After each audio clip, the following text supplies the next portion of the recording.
Covenant Eyes family. We are coming to you from Provo, Utah today. Karen just had the premiere last night of Sound of Freedom, and we're here today doing some follow-up interviews. Really excited to dive a little deeper. You know, on the red carpet, that's a lot of fun, but you can only get so deep. Yeah. But having some in-depth conversations, particularly about how our listeners, you can take action. That's a really big thing that we talk about on the Covenant Eyes podcast. Absolutely. Well, and today we are actually sitting down with Tim Ballard. So Tim, it's so good to see you. Good to see you guys. Yeah. So we visited with you a couple of times. We want to take a couple of different angles in this one. But first of all, I have to know, last night was the first time your family saw the film. You were anxiously awaiting how it was going to be received. Can you talk a little bit about the reaction from that? Yeah, most of my family, most of my kids hadn't seen the movie at all, and it was a big deal to me because, you know, they're part of this in ways they don't even understand. You know, what they do understand is I'm not there when they want me there. They understand that, and it breaks my heart. You know, I was raised in a family where my father was at everything.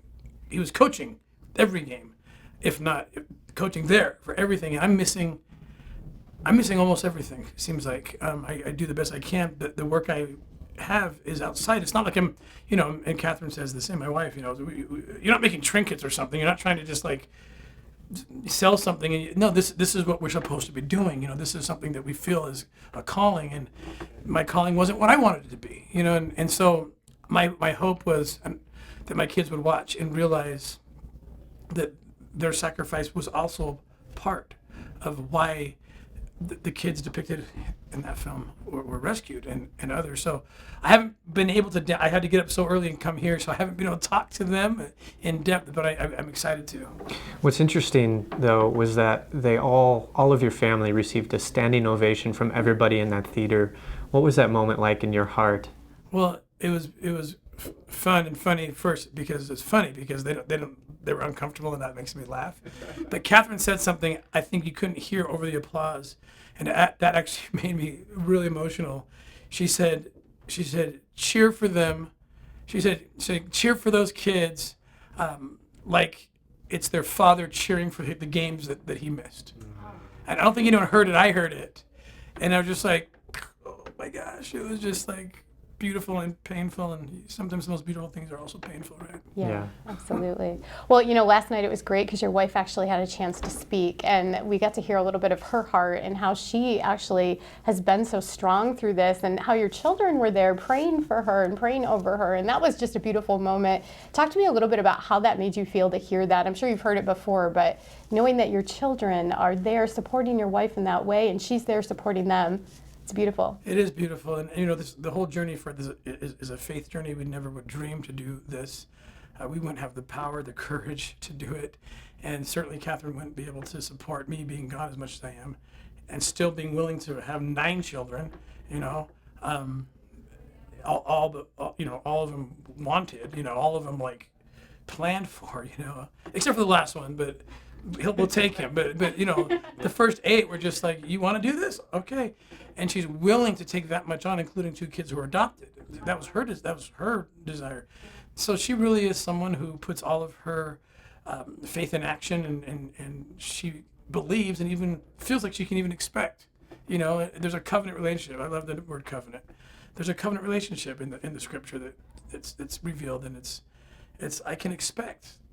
I might not like the answer, but I can expect that it's the right answer as long as I'm doing what I'm supposed to be doing. She lives by that. It's amazing. You know, it's really incredible, the work, you know, because this interview is actually coming out after the movie has been released. And so people are, you know, probably already seeing the movie. We've hit that 2 million. We've done all these great things. People probably want some next steps. And so I thought it would be really good to talk a little bit about your organization and how some people can actually get involved and take action. So I'm the founder of Operation Underground Railroad, obviously, and people can go learn there. I'm the CEO of the Nazarene Fund, which we focus on persecuted religious minorities, Christians especially. But I'm actually launching something new that will be out at the movie's premiere time. It's called the Spear Fund, thespearfund.org. It includes OUR, it includes the Nazarene, but it includes every other organization. You see, I requested Angel Studios not end the movie like it used to have with, and then they created Operation Underground Railroad.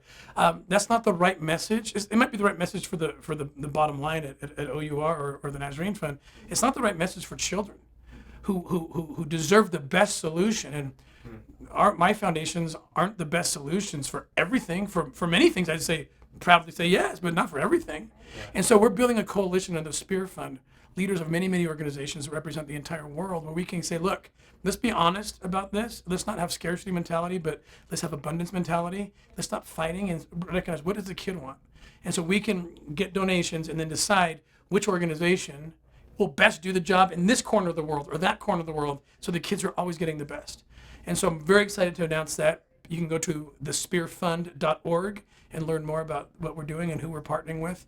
And I think it's the most innovative solution to fighting this that we've ever seen. That's awesome. Does this organization also bring together groups that actually help the children recover from trauma throughout their life? Absolutely. That's beautiful. So Spear Fund's like tip of the spear, but there's an acronym involved, which is spirituality and peace is what we're trying to deliver.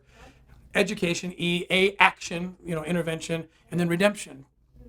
That is the redeeming, the restoration, the healing, the aftercare. That's beautiful. When we think about this movie and how this was crowdfunded, over $5 million raised through Angel Studios crowdfunding, we look at the grassroots level. And I'd like to talk a little bit about the call to action, because some people might have seen the film like, what can I do as an individual person? I mean, you quit your government job, right? You testified before Congress, got a little bit of ground gained, but there's a lot at a government level that really needs to change still. So as an individual person, how can I and those who are listening step forward and begin to move the needle on all of these things? Well, first, we hope the film is one of those things that people can't forget about. It lasts at least a few days. And so during that window, we want to provide all these solutions. And people can now jump right into those. Like right now, like pre-movie or during movie, it's buy tickets, but eventually it's where do you land? And we're building those landing pads right now. And the Spear Fund, OUR, Nazarene Fund, and all the other partners, we want to get it out there. We want everyone to choose their weapon of choice, and so the kids have the best chance of rescue and deliverance.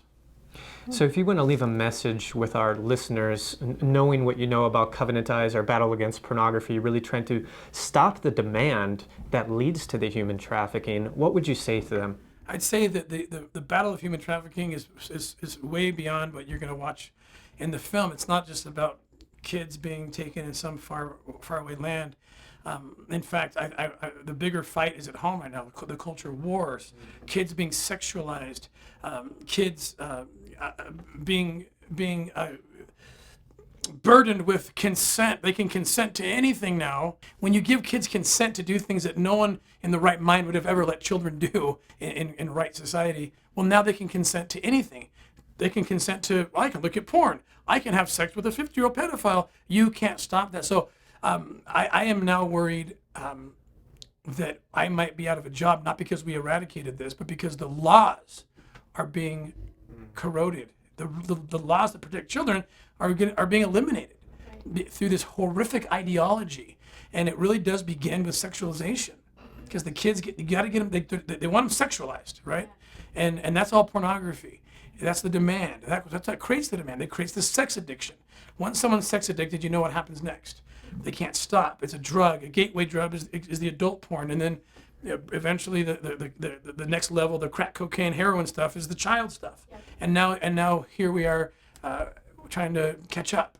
So it starts there. So thank you for your work in that area. That is the place to begin to end the demand. Absolutely. And it's, as a mom, I think about exposure to pornography is as early as 7, 8, and 9 because of technology and devices. And wow, we do have a lot of work to do out there as a culture, but we have to take a stand, right? And what's sad is not just the technology, but now it's schools. I mean, they're providing children things. I can't even believe what I'm seeing.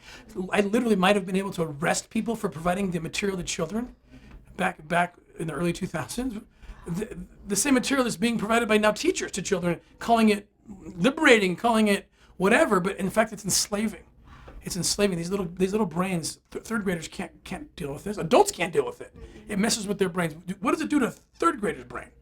Like it's still crystallizing, and now you throw sex into it, and now when they're 13 and told you can consent now to do anything, what are they going to consent to do now? They've already been programmed, conditioned, groomed to be sex objects. It's devastating what's happening. So I'll be turning my attention now that my face is prohibited. My face is out there. I can't ever do operations again. But I certainly can fight this fight. Great. Tim, we're so grateful for your time today. We're so grateful for everything that you're doing. Karen, it is a bit of an uphill battle, but the things that we're talking about are some simple steps that people can take, right? So the movie is probably still going to be in theaters, Yes. so you can still go support it. And then checking out the Spear Fund, those are practical things that you, our listeners, can do. Absolutely. And stay in the fight with Covenant Eyes as well, because like Tim was saying, we have to stop the demand. So Tim, thank you so much for your time today. We appreciate it. Thank you. Thank you. God bless.